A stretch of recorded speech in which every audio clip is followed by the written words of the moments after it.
if they call and you don't come, and their notice is adequate and you don't come, SO didn't come, then if you have reasonable doubt, you call for opening up, and if let's say the work is found not good, then the contractor will have to pay for it. But if the work is perfectly fine, then you're going to have to pay the contractor for opening up, because in the first place it was you who didn't come, the SO who didn't come.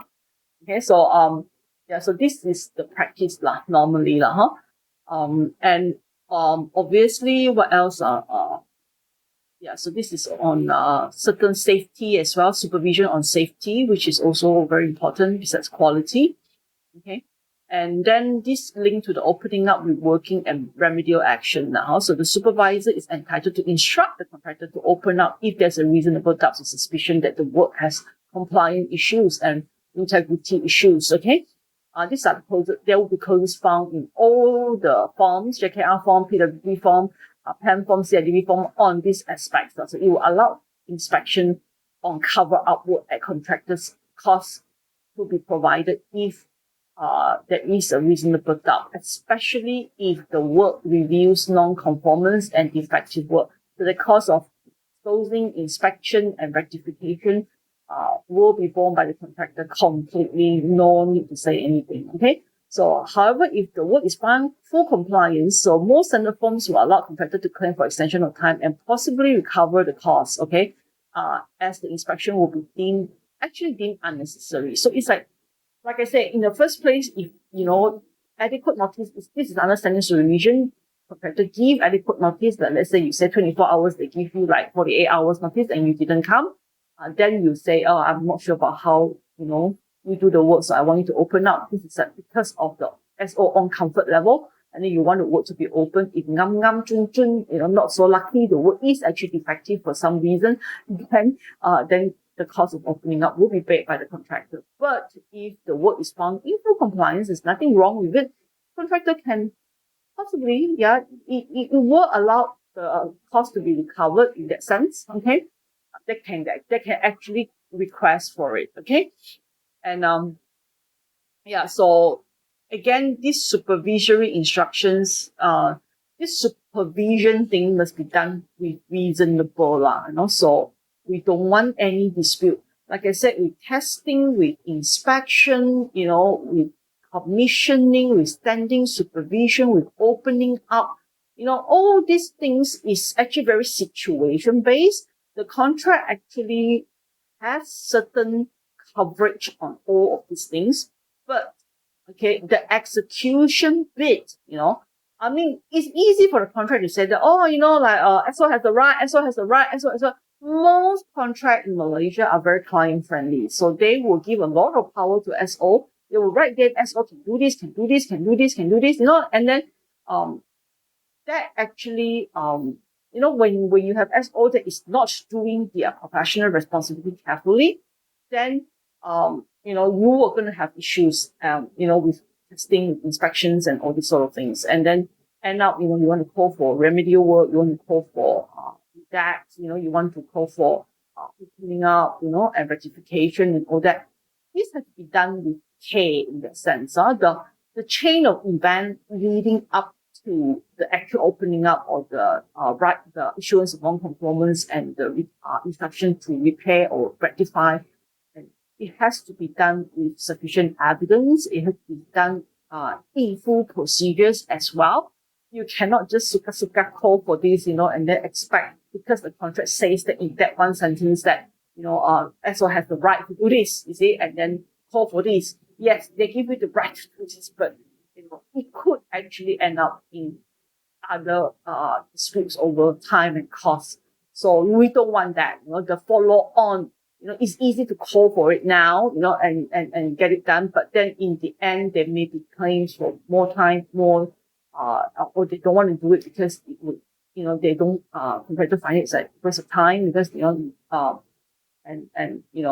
they think that, if you don't pay me, why should I do it? So, there will be arguments. So we don't want that arguments. We don't want that. So that's why I said the procedures leading up to, checking, inspection, testing, standing supervisions, and also opening up, rectification, all this, we try to be procedural about this. So I think it's always good for a project to have a proper system to detect non-compliances, to use that contract care in that sense, with professionalism and care. So let's say upon confirmation that there is non-compliance, that means that from inspection is not right, or from testing the result is not good, or it fails to meet certain tolerance, and then the supervisor, the expert can call for make good. That one is quite obvious because the non-compliance is there, you see. So that may call for reworking, repair, and they have to do it within a specific time. So you can actually hold payment, you can actually,